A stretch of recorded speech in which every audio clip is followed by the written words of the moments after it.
hope everyone's having a great day. I haven't done videos in a few days. I kind of took the weekend off, and we have something here in the UK called half term. So for my friends in the US, the US school system is different because you guys are like all on summer vacation now, and all your kids are out of school, and you get like 3 months, and it's brilliant. In the UK, it's a little bit different. They have 3 terms, and each term is 12 weeks with a 1-week period in the middle. It's called half term. And we're in the last, we're in the 3rd term of the school year at the moment, and we're in half term. So we get a week off of school, then the kids go back on Monday, and then they get out of school on the 15th of July. So my son's school gets out on the 15th of July. So this is kind of a week where a lot of families go away. We didn't go away. We normally go away, but we didn't go away this time. So we've been staying here in London. We have kind of a staycation, and we've been looking for activities and things like that for him to do. So it's been one of those weeks where there's been a little bit of juggling going on, but it's been fun. And we've had some horrendous rain, but today it looks sunny, and my son's at golf camp for the first time playing golf, and he's there until 3. So the house is quiet. So I thought I'd get back online and shoot off another video. And part of the reason why I chose this topic today was also because of the morning that we had, or the morning that we didn't have. So I know a lot of you can relate to when you need to when you got to get out of the house, and you can compartmentalize that in your brain about what's actually needing to be done, and others in your house, particularly children, might not necessarily comply with that plan, meaning like getting out of bed on time. Who can relate to this? Drop me a comment. If you're watching it live, drop me a comment. If you're watching a replay and drop me a comment. So, your kids kind of go, I don't really want to eat my breakfast. Yeah, don't like that shirt. Don't like those shorts. No, just a minute. No, just a minute. I just want to watch this for a minute. No, I know we have to leave in 5 minutes. No, just a minute. So it's so as a parent and as a mom and whatnot, those type of scenarios, especially if you want to be somewhere on time. Hi, Lena. So when you want to be somewhere on time, it can get a little stressful because you want to get out of the house and you got to get there in time. You know there's going to be traffic, and you also know that the color of the t-shirt really doesn't matter because it doesn't change life, but it's a life and death scenario in that 5 minutes of the morning. Hi, Lena. So this morning, though, and I'm going to talk about the 3 things that I do every morning, I stayed calm. There was no shouting. It was quite calm. We got out of the house a little bit later than we had planned, but it was all fine because it was all going to be fine. And I once I got home, I took a step back and I remembered that it never used to always be like that. For many years, I was running to the office every morning, having to be there on time, getting him to school. My husband and I trying to get him to school, and then get to the tube to go to school, and I'd wake up in the morning, and I would wake up just even before I got out of bed, I would be drained. I'd start thinking about everything that I actually had to do, which then was beginning to stress me out, which then made me think I was going to be late, which then took me to a point where I was getting annoyed with, things happening in the house and things like that. And it just was a very quite stressful scenario. And about a couple of years ago, I actually went to my very first Tony Robbins event. But I'd always been reading books about personal development, things like that. And Tony has this guy, his name is Joseph, and Joseph does days 2 and 4 of the event. And this guy is freaking hysterical. And he made a comment that completely stuck with me, because I was just feeling so drained at the time. I didn't feel like I had a moment for myself. I felt like every morning when I woke up, I literally had no time, and you know, the clock just started ticking from the minute my feet hit the ground, and that's not a great place to live. So he made a comment saying, if you don't have 10 minutes, you don't have a life. And I went, oh, I don't have a life. And then I thought, wait a second, how can I not have 10 minutes? How's that not possible to not have 10 minutes? You gotta be able to have 10 minutes. So this began a journey of starting a morning routine. Now I do vary this, and I have varied it over the last couple of years, but it's actually changed my life. It's changed the life of my family, and actually it becomes a joke because they know that if there are days where I don't have this routine, I'm a little bit different and I don't quite react in the same way. So my husband and son will make a few comments like, "Mommy, did you get up and do X, Y, and Z?" So the first change that I made was I set my alarm for 10 minutes earlier, and I got up before anyone else was up in the house. Initially I would do that just to start getting ready. But what I found was actually just making that effort to get up 10 minutes earlier and doing what I said I was going to do, which was, Tracy, get up, take this time for yourself. The fact that I actually put my feet on the ground and I did it infused me with energy that I didn't realize that I had. So while I was tired and I would have loved to have kept my head on the pillow, I felt good about myself. So that 10 minutes then became 20 minutes, then became 30 minutes. And now I actually get up anywhere between 45 minutes and an hour before everyone in the house gets up. Because now that's become my time. And that's become my time to actually center myself. The second thing that I started doing was I started breathing. And there's all kinds of techniques. And a lot of times when people say, oh, you should meditate, I think people freak out because they say, I don't know how to meditate. I can't shut off my brain. I can't do this and that. So I'll find a link to the first technique that I was taught to do, but it was a priming technique to be able to bring my chi energy in alignment and get my energy going for the day.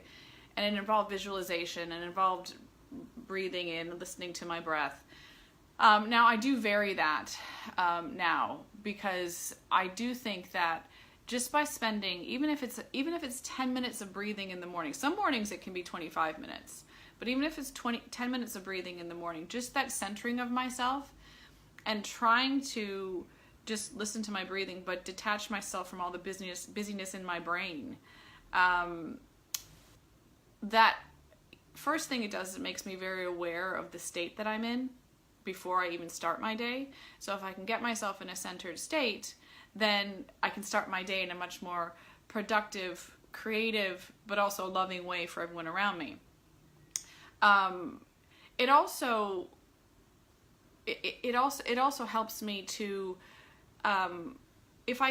when I can silence the brain and I can give myself permission to just be quiet,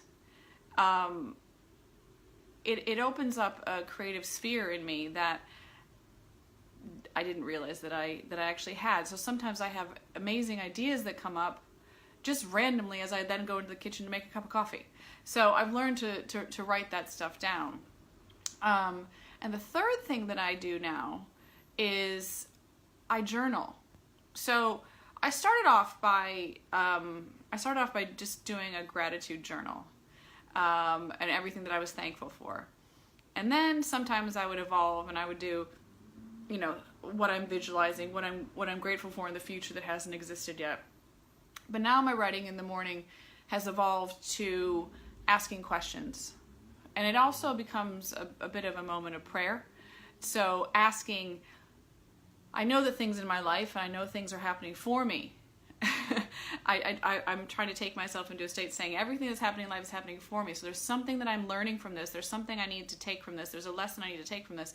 But my writing now has become more questions. I don't expect to have an answer. Sometimes I do and I write it and I don't know where it's come from. but I find it to be a rather cathartic experience. And sometimes that writing is only 5 minutes. Sometimes if I get up early enough, it's 10 minutes. It can be 10 minutes, it can be 15 minutes, but it's just taking that time in the morning. And those 3 things, now there's more things that I've actually added to the routine, but I thought I would just chunk it up into 3s today.